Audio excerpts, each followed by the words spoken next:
नरेंद्र मोदी झाली तुमची 15 वर्ष.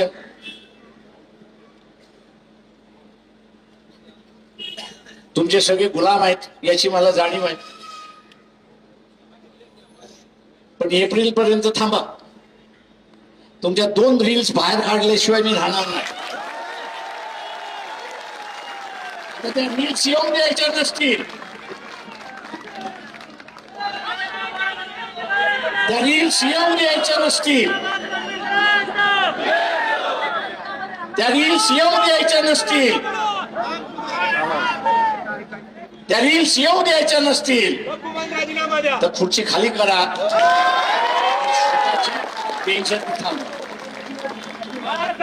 आमच्या पुढे 2च मार्ग आहेत. एक तर देशाला वाचवा आणि ते जर करायचं असेल तर तुम्हाला संपवा. आणि तुम्हाला इज्जत वाचवायची असेल तर तुम्ही खाली करा. आम्ही असताना बघून घेऊ. मी इथल्या बीजेपी वाल्यांना सांगतोय की आम्ही तुमचा राजीनामा नाही मागत.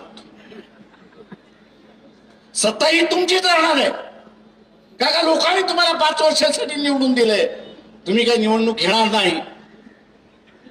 तुम्ही काही निवडणूक घेणार नाही. त्याच्यामुळे सत्ता तुमचीच राहील.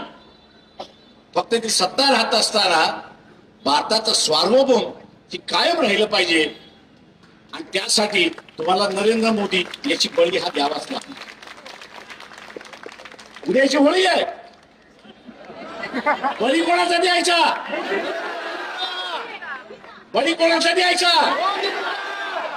जेव्हा आपण उद्या द्या एवढं आवाहन करतो आणि आपली रजा घेतो.